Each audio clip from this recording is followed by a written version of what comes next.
pleasure on Sky Sports to bring you this final fixture in round 6 of the Green King IPA Championship as Richmond welcome West London rivals, the Ealing Trailfinders, to the athletic ground.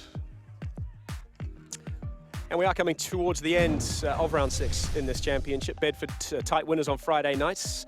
So too Donny over Nottingham on Saturday. London Scottish too strong for Jersey. Big result for them away from home. London Irish continue their lead at the top of the league. And at half-time, down in Penzance, the Cornish Pirates trail Yorkshire Carnegie by 1 point. This is the final fixture of the rounds. And a quick look at the table. There they are, London Irish, having come down from the Premiership, 6 from 6. But Yorkshire Carnegie, they too are unbeaten. Doncaster and the Cornish Pirates round out the top 4 in the chasing pack, led there by London Scottish. Yeah, this Richmond story really is a remarkable one. And against the odds, they take their place once again in the second tier of English rugby. It's changed quite a bit since they were last here, though. And as we welcome in former England internationals Tom May and Pat Sanderson, it's a tough old beast, this league now, Pat. What do you think they're going to make of it now that they're back? And who for us, let's start with, shall we, at the top of the table? Who are the real challengers? Yeah, I mean, it actually has a different feel for me this year. I think, you know, in years gone by, there's always been one team that looks to be very, very dominant, and then you could probably pick the next 2 or 3 that will compete in the top 4. Not so this year. I think, obviously, Irish off to a flyer. You know, Carnegie took it in just behind them, but there's any one of 7 or 8 that could fulfil those top 3 or 4 berths, and I think that makes it a really exciting year. You know, and not least for me, you know, some of the teams on display, Ealing, I think will be a surprise package. We saw Bristol, of course, over the last few seasons, set off with a lead in the league that eventually they got over the line with the postseason.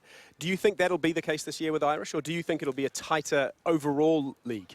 I think it's pretty difficult to see London Irish losing along the way during this championship season, but as we all know, it takes some getting over the line when it comes to the end of the season, when it comes to the playoffs. And I think that anyone from sort of Jersey upwards in this league at the moment, and probably Ealing, if they win today with a good win, they'll throw themselves right in there with a good win today. Any one of those teams could be fighting it out at the end of the season for those playoff spots. All right, so Richmond have their work cut out for them, but they are not afraid of that, of course, with the story that they are on and the journey that they are on. Peter Moore, chairman, is speaking with Rupert Cox. Peter, it's been a remarkable story from the Premiership to the 9th tier of English rugby and back up here into the Green King IPA. What's it been like for you all living that journey here at Richmond? It's been really challenging. I mean, we had to really think hard about what we wanted to achieve, and we decided we wanted to be a traditional rugby club and debt-free. And organisationally, we set our targets to move from level 9 to level 5 as quickly as we could, and effectively pay off any outstanding debts by that time so we could commit resource to going up to the next level if that was possible. As you see the players finishing their warm-ups behind us here, is it true that you sat the players down at the end of last season and said, do you want to go up and play in the Green King IPA or stay in National 1? It is, but it was actually in January, February time. I mean, we realised at Christmas we were top of the league. And there was a realistic possibility we were going better than, frankly, we were expecting. And we ought to face up to the fact that we could be facing the possibility of championship rugby. So we called all the players together and encouraged them, and this was from all levels, because they were all doing really well, to win their leagues, and that if they won their leagues, there were consequences. And the consequences were that we'd be playing in the championship, and that those guys had got us and given us that opportunity, and they ought to be part of the fundamental decision-taking process as to what happened next. And effectively, we set out what the additional training expectation would be, which was Monday nights, Tuesday nights, Wednesday nights, Thursday nights. We explained to them that it wasn't a business opportunity for Richmond, but it was in fact an opportunity for them to play championship rugby, and we needed them to commit because it was going to be tough mentally and physically, and we didn't want them to get to the end of 6 games and just say, this is not for me, because there would be no full-time professional players. Well, Peter, we're really excited to be here. Good luck today. Thanks for talking to us, and enjoy the afternoon. Thanks very much indeed. We're excited too. Yeah, what a great story it's been. You've got to roll the clock back a couple of decades to when rugby first went professional, and Richmond were the beneficiaries of the big bucks at that time, but the money disappeared almost as quickly as it arrived. At their peak, on the way up to the top of the Premiership, this is when they were last in the second tier. Look at the names: Craig Quinnell, Scott Quinnell, Brian Moore, Alan Bateman there in the back line. So, internationals throughout. Of course, when the money left, they fell on tough times, and they were relegated all the way back down. I think it was 9 leagues they went down, and over the last 15 or 16 years, this has been the course of their resurrection. Promotion after promotion. And I guess before we get into the nuts and bolts of it, guys, for the romantic, it's a lovely story, Tom, that they're here in a professional league, but still as amateurs. Yeah, I was actually involved in those early days. I was playing in the second team, as Pat and I were chatting earlier on, and it's such a great story for. And you know, it was a disaster at the time for the club, and you really felt for a club with such a massive history. But in terms of the effort that's got in to get them back to where they were, you know, it's a club that works okay within a professional league right now, but actually it's got the foundations from the minis all the way up. You know, there's a vast amount of people with a lot of interest in this club and a lot of passion behind it. So to see them on a stage like this now is really great. Sounds like the idea is to remain sustainable and to keep them here if they can be. But as we spoke about, this league is very tough, and we've got the London Irish. And their decision to stay semi-professional and keep their mantra of one club at the heart of all that they do. It was always going to be tough, especially early on. But the margins of the losses and the performances do suggest Richmond won't be the pushovers people thought that they would be. Yeah, but Richmond is still looking for their first win in the championship, and if they are to achieve it this afternoon, Will Warden's forwards have to deliver for the full 80 minutes.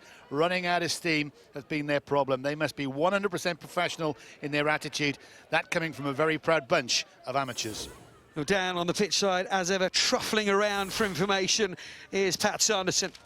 Well, thank you, Johnny. Well, the Indian summer, I suppose, has to come to an end at some point, but it won't be today. Immaculate conditions, firm underfoot, very little wind to speak of. In fact, the only variant worthy of note is the gradient of the pitch. Slopes away from the main stand, and that may well influence the kicking decisions later on. Now, with two sides committed to running rugby, our man in the middle, Andrew Jackson's going to have his running legs on, but he'll be ably supported by a wealth of considerable experience in the form of David Rose, our TMO for today. This ought to be a cracker.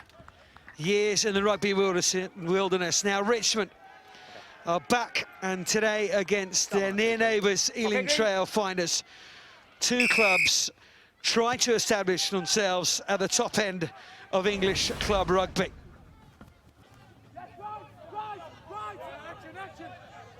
And ready, Cordy Redden gets his hands on the ball, this big winger who's had experience with England Sevens team. There's Alex Walker, hat-trick last time these two played in. Now it would definitely be scored. Taking one for the team, and the referee didn't have to issue a warning. You're 5 metres out, you stopped a possible try being scored.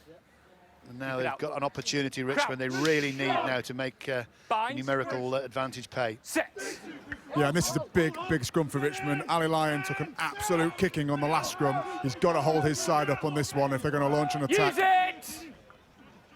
Rupert Harden-Fournier, a Gloucester, not available today. There's play on that tight head side. You say, Pat, it's an opportunity that Richmond cannot afford. Hands up, 7! They fluff their lines here, can they? Number 7, hands down. Ever closer now, penalty is coming.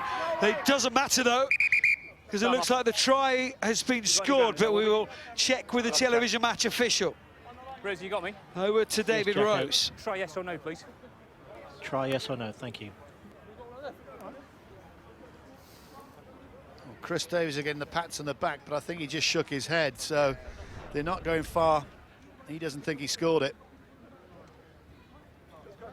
Just having a check for the ground. I would agree with him. Bright, is he not there? Bright's on the bottom. I don't think, well, you can always tell from the body language or the shaking of a head normally tells me there's no try being scored, but they're trying their best. They will come back. It'll be held up over the line, I think. They'll go for a 5-metre scrum and have a launch at it again right in the middle of the field. I don't think you can give that, so that'll be no. They'll come back for 5 metres. It's important, of course, that question asked by the referee, Andrew Jackson, try yes or no. No clear and obvious sighting of it, is there? This might be the one. Well, let's hope so. No, it's not. It's not the one at all. You would make a director, Jacko. would you? there's nothing conclusive. Okay. Don't need to, Darry. We just look at the players' Yeah, reaction. that's fine. Thanks, mate. No try. 7 hands in front of the back foot offside. So fine. Time on, Rosie. Offside. So what do you go? What we doing? Does Coker fancy the line out? No, I think they're doing the right thing. Like I said, they're down to 7 forwards, where they probably won't put anyone in, so it'll be 7 against 8. Which will help, of course, Balance, fellas. Ali No Leo. more pre-engage. The tight head, another one. I think he's having a fantastic game. Crouch. I wouldn't criticise him in a month of Sundays. Bind. He's having a great game. Set. Sanderson's brave. He's been in training, Pat Simons. He reckons he can beat him on the pace. Yeah. And we heard about it as well. We're crossing Cheeseman. Good offload from him. It was on out wide, wasn't it? Ealing, good shape in defence here. Demont, great pickup because it was a really poor pass from Stewart. Ball with a scrum half again here. Nothing on his left-hand side for Richmond until the widest man. And Jason Cunyu, the loose head prop, and now Rory Lynn's come out wide. Tackle, no! Get out, Green! Steve Hill's men have to take this opportunity out the back from Stewart. Nice play from Richmond. On that far side, they've got it. Richmond have got the first try of the afternoon. Superb work it was. Little flip passes out of the back of the hand. And it's the left winger, right out that right-hand side, Henry Cheeseman, who almost scored a moment or two ago. What a score from Richmond. He fluffed his lines on the left-hand side this time after a couple of insurgents into the 22. You think there, that handoff then from Cheeseman, or offload from Cheeseman into McLean didn't quite work, but they didn't panic. That's lovely skill from the scrum half Stewart. Out it comes, great hands, superb finish. Power over the line.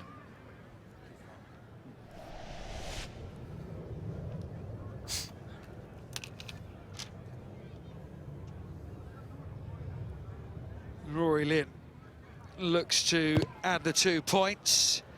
Just wide from Rory Lynn. I suspect the man who'll be pretty pleased thus far is head coach of Richmond, Steve Hill, and he's over the other side with Rupert. Steve, it's fair to say you're happy with the start so far?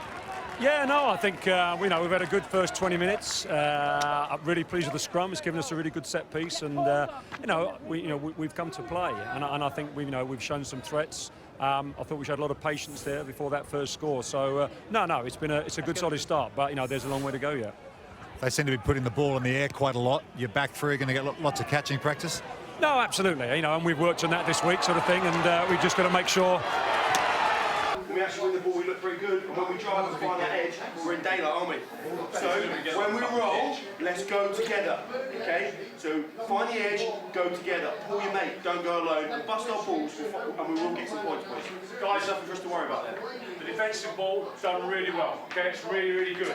We've just got to just up that concentration. Those little errors. Yeah, really interesting insight into the 2 changing rooms. It's all about exploiting space, maximising it for Ealing, the Trailfinders, and for Richmond, it's about sticking together and going together. Fascinating insight to the thoughts of the teams, excuse me, at half-time. Let's hear now from inside the teams. Rupert Cox is with Mel Dean. Mel, good to see you down here. What have you made of the game so far? A couple of silly mistakes. We worked so hard for our try, and then immediately off the kickoff, bang, they scored. That was a horrible one, but just a couple of silly little errors. You do strength and conditioning work with the Richmond team. The guys in the studio were talking about the difference in physicality between fully professional players and players that can't train every day. Do you notice that with this Richmond team at the moment? Yes, the boys put in an extra session in comparison to last year every week. But, there's some of the teams we played against have been enormous. Like Jersey were huge lads. Ealing seem a similar size, but it's just the finer points, the little elements of mistakes that are making an issue here today. 19-5, you think they cut out the errors, they've got a chance to come back here? Well, Codders is telling me that Ealing are not playing well, so long may that continue. Okay. Cheers, Mel, good to see you. No problem, thank you.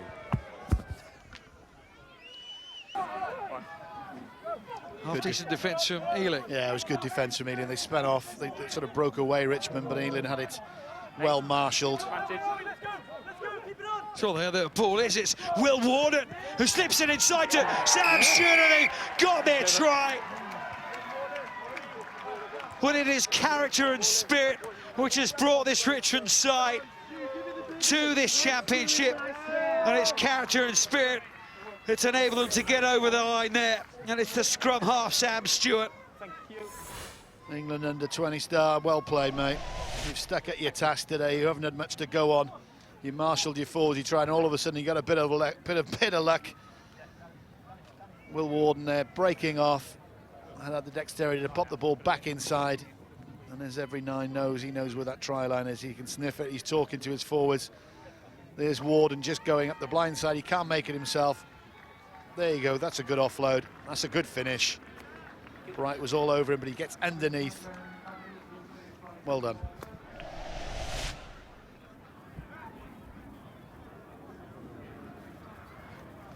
There's Rob Kirby. 18 points so far this season. 2 from 2 last week. Used the post, but it doesn't matter how they go over, as long as they go over. Rugby Championship game at Twickenham yesterday. Our top 14 coverage continues, but of course, all these sides, that's a good game at the Aviva yesterday. But all building towards Europe, which starts at 7 o'clock on Thursday, just down the road. Harlequins against Stade Francais on Sky Sports 1. He's coming for you, Pat. He's coming for you, mate. Those soft words at the end, I'll tell him. Good fella. Crouch. 7th year of the club for the big South African. 115th league appearance today. Good servant of Richmond, Ali Leon. Bright. Going to bring in Will Warden here. Commiserations, Will. Thanks. Bad luck. Couple of good moments for you. What was the difference in the end, though? The amount of mistakes we gave away, mate. Yeah, no, we talked about not putting ourselves under pressure and, put ourselves under pressure. Yeah. You know, I said, like, one-on-one physically, I think we can live with them. Yeah. It's just the fact that mentally it's just hard when you put yourself under pressure and you keep trying to fight back, and all of a sudden they've got the win, the slight slope, and you're 31 points to 5 down. You're like... You're probably sick of people telling you you're an amateur team playing against professionals, but is that kind of the difference at moments like that, to keep that concentration, that focus deep in matches at key points? Yeah, maybe. I mean, it's just the reality of our situation. Yeah. We've just got to be better and want to be better. That's the key thing. There's a difference between getting better and actually wanting to be better. If you want to be better, you can do it. So we'll keep learning. I think I spoke to one of their boys, who's now here, Ronnie McLean-Dents, and he said when he played these boys when he first came out, it took him until after Christmas to get a point. Right. So, yeah, you've got to have some faith, don't you? Yeah, absolutely. The signs are good. There's 1,200 people here as well watching you play. Yeah. The atmosphere's good. It's good times for Richmond Rugby Club. Absolutely hate losing, mate, but you've still got to enjoy it. You've got to do things. You know, we can have a beer with the boys afterwards and we'll still enjoy each other's company, but we'll hate each other for 10 minutes now. That's what it's all about. Great to see you. Thanks, bad mate. luck today, but best of luck for the rest of the season. Well done. Thanks, fella. Cheers. Cheers, Will. Thanks. It's an admirable approach and response, isn't it, to a 6th straight loss for Richmond. They have the desire to get better. They have the want to be further up the table, just to pick up that point. But I guess it's tinged with the reality that they simply don't have the time, the resources, let's face it, the money to match it with a lot of these other sides. But together, they will only get better, and there they are out on the pitch behind us here. So let's just run you